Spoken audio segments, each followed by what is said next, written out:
trip to Africa started from Kenya, going to Tanzania, then going to Victoria Falls in Zimbabwe, but driving through Zambia, going to Namibia, from there to South Africa, and then flying back to Egypt, and then finally coming back to Vienna, Austria. This video is sponsored by ivisa.com. More details on that later on. Safari in Masai Mara, visited amazing beaches on the coastal part of Kenya, climbed the highest mountain in Africa, Mount Kilimanjaro, and rewarded myself afterwards with a visit to Zanzibar, one of the most amazing islands in Africa, and then cross Zambia to arrive at Victoria Falls in Zimbabwe, but the officers at the passport control won't let me into Zambia without paying like a bribe, $500. Can you imagine a bribe of $500? At that time, when I traveled to Africa, I had no embassy in Austria nor in Germany. The only closest consulate it had was in Brussels, Belgium. So I wrote emails to the consulate to get information, but no one replied to my many emails. So finally, I called the consulate, and after many attempts, someone responded. They said to send my passport via email, and they will issue me a visa. They will issue me a visa number on which I will be allowed to enter Zambia. So I sent my passport, but again, as usual, no response via email. I called them again and again, and the person said that everything is fine. I can travel there. My passport details will be sent to the port of entry in Zambia according to my itinerary. So that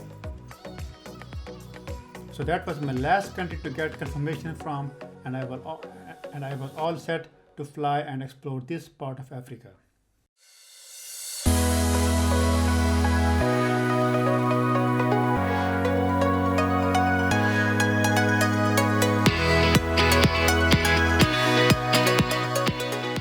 After traveling 16 hours on bus from Dar es Salaam, this capital of Tanzania, to Tunduma, the border city of Zambia, the officer at the passport control wanted me to pay him a bribe of $500.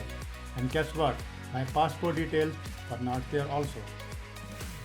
So after his refusal and no intent to help, I decided to go back to Dar es Salaam, take a flight from there, fly to Harare, the capital of Zimbabwe. So I drove 16 hours back. 16 hours back to Dar es Salaam. Took a flight from there, went to Harare, and I was the only person at the airport to stay at the airport to get my connecting flight to Victoria Falls the next day.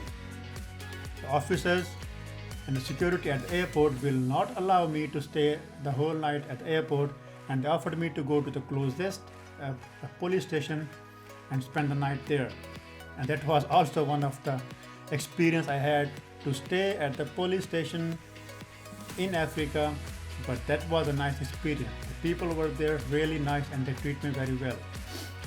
So after the good impression from Zimbabwe, I decided to travel from there, from Harare to Victoria Falls, also by road.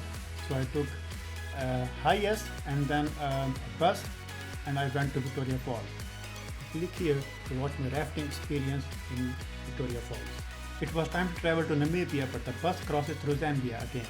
The passport control here wanted a bribe, but I was not ready to pay any penny. My bus was ready to leave, and I had no visa or permission. I was exhausted, and in the meantime a guy approached me who apparently knew my situation.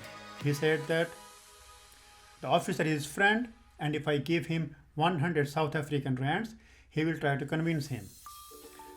I had no option but to pay him this money.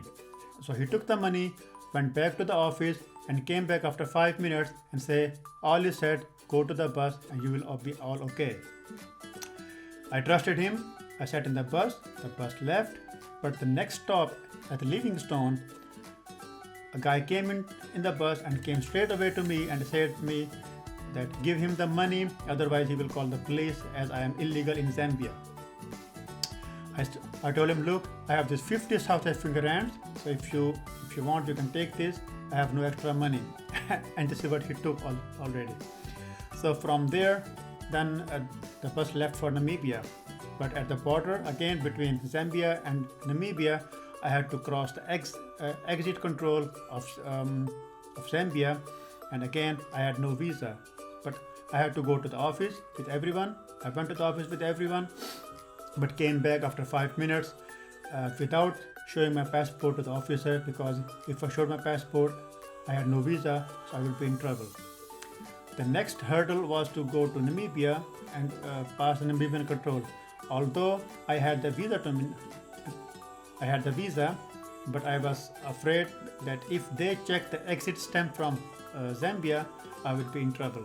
But luckily, and thanks God, they did not check my exit stamp from Zambia, and I relaxed. I cannot judge the whole country just because of 3 or 4 bad persons. I believe the country of Zambia has a lot to offer. The people are there really amazing, and I will be going there again soon. Those 2 guys who took the money from me and also chased from Victoria Falls until Livingstone just destroyed all my impression about the Zambia. I will be going there again. This time I will use a service called ivisa.com. It's an online service which I have been using now past few years, and which is really convenient because you just fill in the form online and the rest is all their headache. So they will just take care of everything. And you know what? They also renew your American passport, your US passport. So if you have a US passport, you can just apply it there, and within a few clicks, you will renew your passport online. We'll put the link down. Just click on that link, apply for your US passport to renew, or apply for any visa in the world, and they will take care of you. Don't worry. So just click the link and you will be all set.